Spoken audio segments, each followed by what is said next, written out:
Good morning. मी अतुल. मी हर्षदा. आम्ही सध्या आहोत जर्मनीमध्ये आणि ड्युसबर्ग सिटीमध्ये आणि आम्ही ठरवलंय आजचा वीकेंड कसा स्पेंड करतो हे तुमच्यासोबत शेअर करायचं. सकाळचे 8 वाजले आहेत आणि बाहेर एकदम छान आल्हाददायक वातावरण तयार झालंय. आमच्या किचनमध्ये पण एकदम छान फुलं आले आहेत. आजची सकाळ खूप स्पेशल होते. बाहेर हलकासा पाऊस चालू होता आणि आम्ही दोघे बाल्कनीत बसून हातात गरम चहा आणि समोर सुंदर असं दृश्य. अतुल शेजारी बसलेला आणि रॅन्डम गप्पा चालू होत्या. आयुष्य, स्वप्न आणि फ्युचरबद्दल. कधी कधी वाटतं यावरून परफेक्ट मुवमेंट लाईफमध्ये असू शकत नाहीत. आम्ही खूप ग्रेटफुल आहोत या लाईफसाठी. हर्षदा नाश्ता बनवते. पाहू काय बनवते. हे पाय एक्सपेक्टेशन आणि ही आहे रियालिटी. हे मी बनवलंय. असं काहीही नाहीये, हे दोन्ही मी बनवले.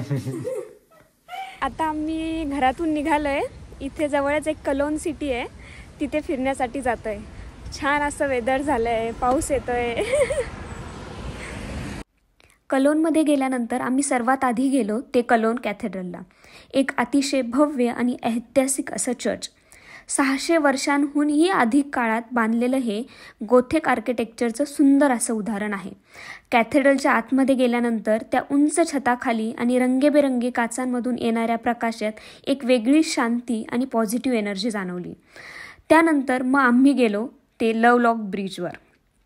तुम्ही अनेकदा मूव्हीमध्ये, सिरियलमध्ये पाहिलंच असेल. इथे जगभरातील कपल्स त्यांच्या प्रेमाचं लॉक लावतात आणि की या राईन रिव्हरमध्ये फेकतात. A symbol of for ever love.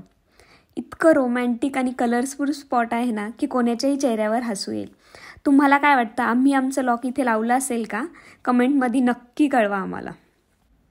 त्यानंतर आम्ही गेलो कलोनमधील इस्कॉन टेम्पलला. इथे गेल्यावर खरंच वाटलं की जर्मनीमध्ये असूनही आपण भारतातच आहोत. सगळ्यात विशेष म्हणजे इथे नॉन इंडियन डिवोशन्सने भजनात भाग घेत होते. पाहून खूप आनंद झाला.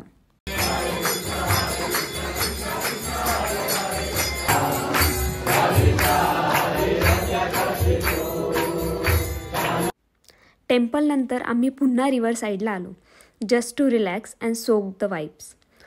कलोनचा हा दिवस खूप खास होता आणि सोलफुल होता. तर असा होता आमचा वीकेंड. व्हिडिओ आवडल्यास नक्की कळवा. Like, share and subscribe. Thank you.